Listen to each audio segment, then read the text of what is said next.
అందరికీ నమస్కారం. విజయవాడ నగరాన్ని ముంచేసింది ఎవరు?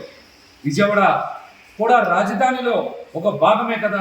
అయినా కూడా విజయవాడ నగరం మీద మీకు ఎందుకంత కక్ష? బుడమేరుని మోసం చేసి దారి మళ్లించి విజయవాడ నగరాన్ని బుడమేరు ముంచెత్తేలా చేసి బడుగుల జీవితాన్ని చిన్నాభిన్నం చేసి వారి ఆర్థిక పరిస్థితిని కోలుకోలేనంతగా దెబ్బతీయడానికి కారణం మీ కళని నిజం చేసుకోవడానిక? ఎవరి ప్రయోజనాల కోసం ఇదంతా చేస్తున్నారో చెప్పాలని మేము ముఖ్యమంత్రి చంద్రబాబు నాయుడు గారిని ప్రశ్నిస్తా ఉన్నాం. ఎందుకు విజయవాడ నగరాన్ని బలిపశువు చేశారు? విజయవాడ నగరంలో గతంలో ఎన్నడూ కూడా ఇలాంటి విపత్తు చూడలేదే. వరుణదేవుడికి మా మీద ఎప్పుడు ఇంత కోపం కలగలేదే. అమ్మవారి దయతో ఎప్పుడు ఆనందంగానే ఉన్నాం. కానీ మీకు మా మీద అంత కోపం ఎందుకు, అంత కక్ష ఎందుకు?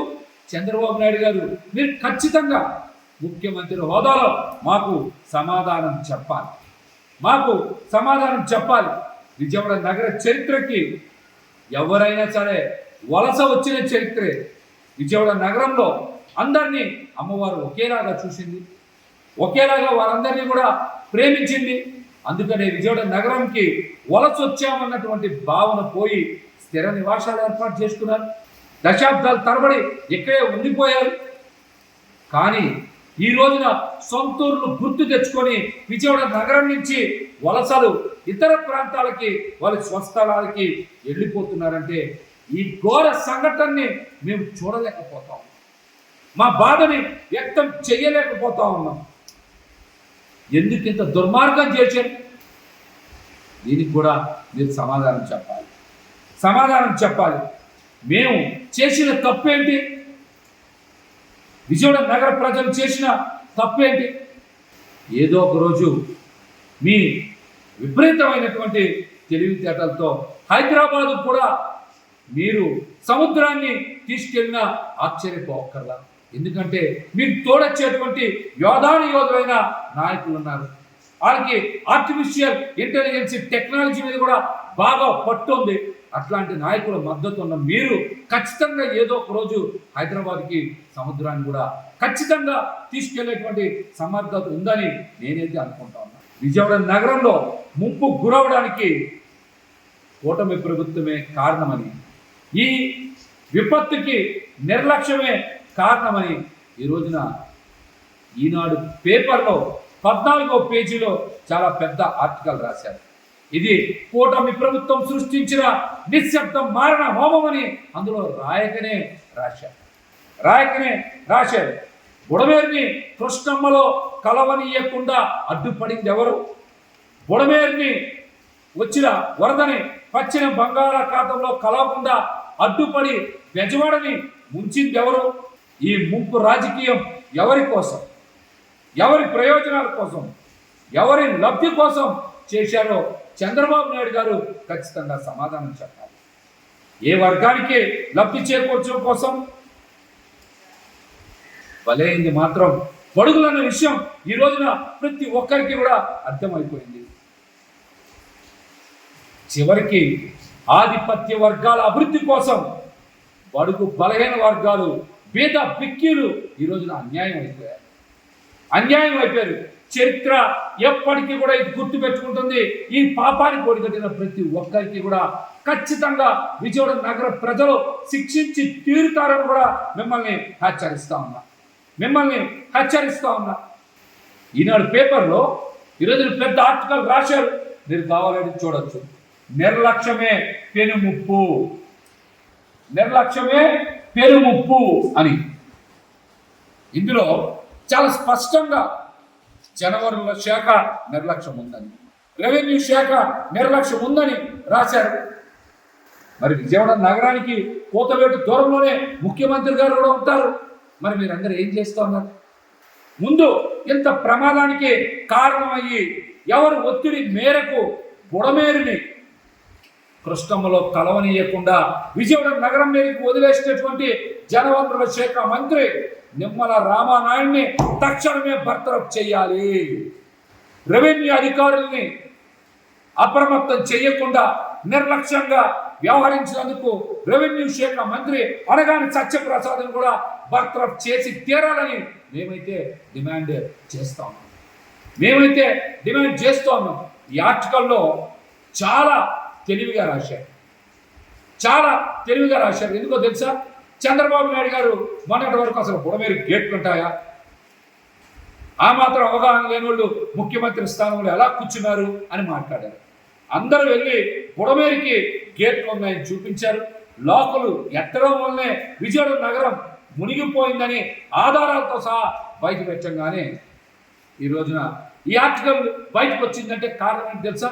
చంద్రబాబు గారిని కాపాడి అధికారుల మీదకి ఆ తప్పు నెట్టేసి బాధ్యత వాళ్ళ మీదకి నెట్టేసి వాళ్ళని శిక్షించాలనే కుట్ర చాలా స్పష్టంగా జరుగుతాం. బుడమేరు వరదని పవిత్ర సంగమం దగ్గర కృష్ణానదిలో కలపకుండా ఎందుకు ఆపారు? ఎవరు ఆదేశాల మేరకు ఆపారు? ఎవరు ఒత్తిడి మేరకు ఆపారు? ఎవరెవరి ప్రయోజనాలు ఇందులో దాగున్నాయి? అందరూ చెప్తున్నారు కదా. చాలా స్పష్టంగా ఎవరి ప్రయోజనాలు దాగున్నాయి అందరికీ తెలిసిపోతుంది. రాధాకృష్ణ గారి పవర్ ప్లాంట్ ఉందని, మరో పక్కన చంద్రబాబు నాయుడు గారి ఇల్లు కూడా మునిగిపోతుందని, అందుకనే అధికారులు ఇంత నిర్లక్ష్యం వహించి బెజవాడని ముంచేసి లక్షల మంది జీవితాల్ని అతలాకుతలం చేశారని అందరికీ అర్థమైపోబట్టే ఈరోజు ఈ ఆర్టికల్ రాశారు.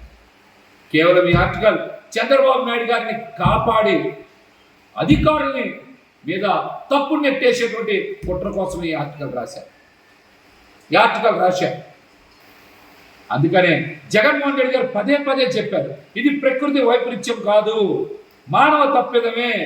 ఈ వరదలు రావడానికి, ఈ ముప్పు రావడానికి చంద్రబాబు నాయుడు గారు, కూటమి ప్రభుత్వమే కారణం చెప్తే ప్రతి ఒక్కరు ఇష్టానుసారం మాట్లాడారు.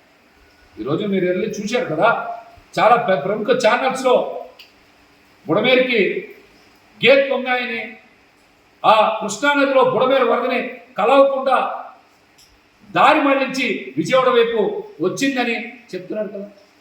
విజయవాడ వైపు వరదని మళ్లించడం వల్ల కదా గండ్లు పడ్డాయి. అంతకుముందు గండ్లు లేవే. మీరు గేట్లు ఎత్తారు, గండ్లు పడ్డాయి. మొన్నటి వరకు గేట్ల రాజకీయం, నిన్నటి నుంచి గండ్ల రాజకీయం. ఇంత దుర్మార్గం ఏంటి? మీ చేతకానితనం, మీ అసమర్థతని ఒప్పుకోకుండా జగన్మోహన్ రెడ్డి గారి మీద బురద చల్లేటువంటి కుట్రలు చేస్తే ప్రజలు ఎవరు కూడా నమ్మేటువంటి పరిస్థితిలో లేదు. ఇంకో ముఖ్యమైన విషయం, 2014 నుంచి 2019 వరకు మరి విభజించబడినటువంటి ఆంధ్రప్రదేశ్కి మొదటి జలవనరుల శాఖ మంత్రిగా దేవినేని ఉమామహేశ్వరరావు గారు పనిచేశారు. ఆయన ప్రాతినిధ్యం వహిస్తుంది కూడా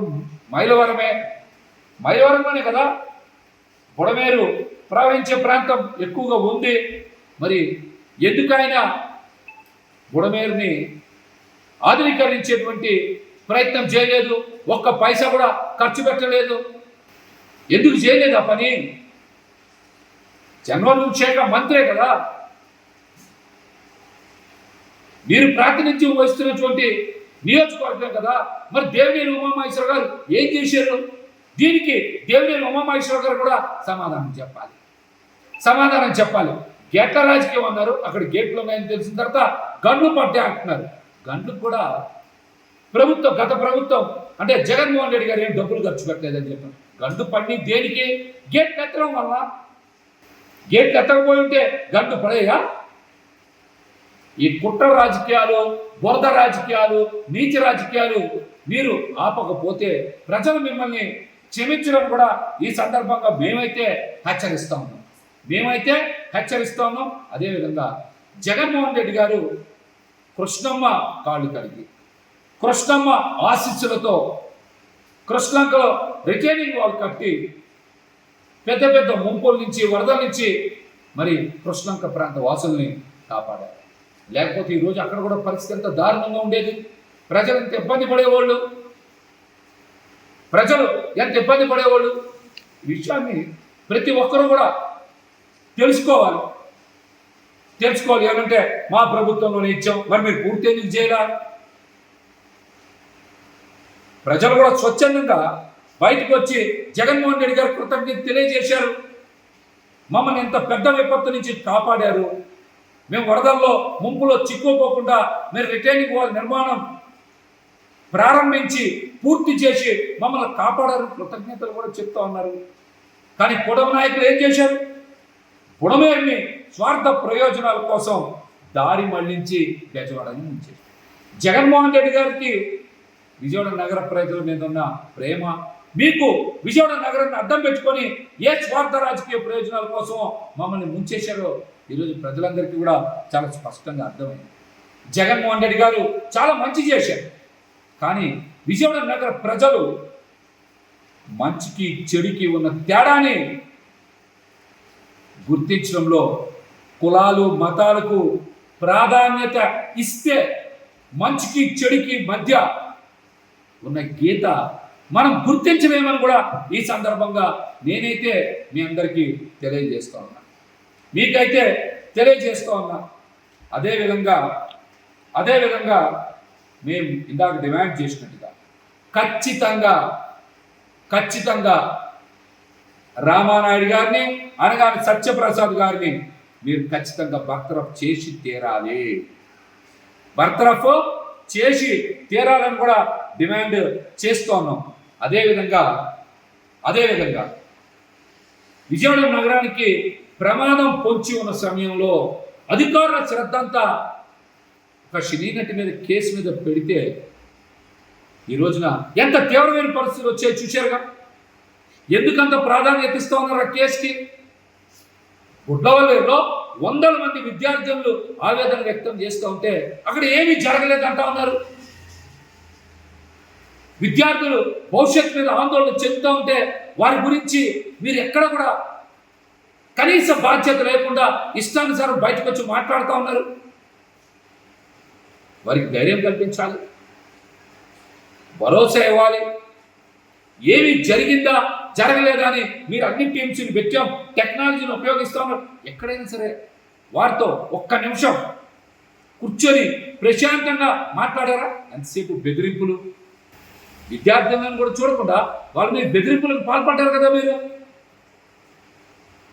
100 మంది విద్యార్థుల ఆవేదన పచ్చకుండా మీకు ఒక సినిమా నటి మీద అంత ప్రాధాన్యత ఇచ్చారంటే మీకు ప్రజల మీద కన్నా పాలన మీద కన్నా కక్ష రాజకీయాలకే ఎక్కువ ప్రాధాన్యత ఇస్తున్నారని చెప్పడానికి ఇంతకన్నా నిదర్శనం ఏం కావాలి?